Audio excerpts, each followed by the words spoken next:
In 1911, a man by the name of Thomas Worcester bought a tiny island off of Sarasota from the state of Florida, just 14 acres, called Bird Key.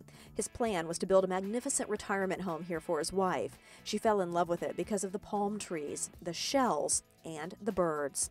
His wife died before the new Edsel Castle could be finished, but Worcester finished the home. It took 3 years to complete and at a cost of $100,000. Lavish parties were given here, and it was one of the most magnificent homes in Sarasota. It was a very grand home. As I said, it was completed in the teens, and then by the time the redevelopment of Bird Key occurred, it had been demolished because it took up so much property on the island at the time. John Ringling bought Bird Key in the 1920s and kept the new Edsel Castle. He was hoping it would be the winter residence of President Warren Harding, but the plan never materialized. When the Arvida Corporation bought Bird Key and made plans to expand it and redevelop it, the castle took up too much space. It was razed, and the Bird Key Yacht Club was built in its place. Today, the Yacht Club is one of the reasons many people are drawn to Bird Key. I think we are a centerpiece. So when people, I know that we bought a home on Bird Key some years ago. The first thing we saw when we drove in was the yacht club. And being a boater, that was the first thing I wanted to see.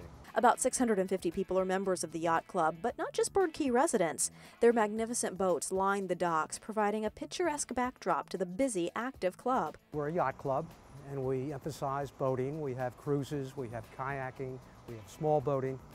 But in addition to that, we have a golfing relationship with Laurel Oak. We have a very extensive tennis program. We have all of the other social programs that any club would expect to have. There is fine dining, a pool, and plans are in the works to renovate the yacht club's facade. There are other beautification projects currently underway on Bird Key as well. That's one of the reasons Bird Key resident and treasurer of the Homeowners Association, Lou Costa, loves it so much. Being an engineer by trade, I love vitality. They are tearing homes down here and building new homes. Right now, there are 10 in process, 6 physically being built and 4 being permitted. I just can't tell you how exciting it is when you see a house being torn down and then you have no idea what they're going to build because everything here is different.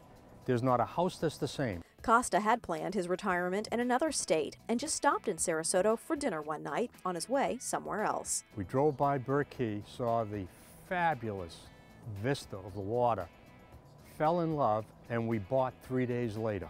Costa and other residents say they love the water views and the charm of Bird Key. All the streets are named after birds, and many of the original homes built in the 1960s remain. We know that many of our significant architects from the 60s designed important houses there.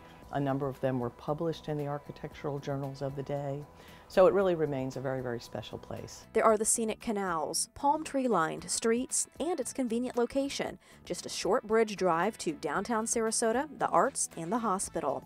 And it's a socially active community. More than 100 women here are members of the Bird Key Women's Association. Our prime purpose is neighbors meeting neighbors, children meeting children, and welcoming new families to Bird Key. The women do community service projects and meet in each other's homes for different social groups. We have a book club, we have kayaking, we have cards, games, mahjong. Today, about 460 homes surrounded by water are on Bird Key. The natural ambiance, location, and social fabric of this community all combine to make it one of Sarasota's most desired addresses.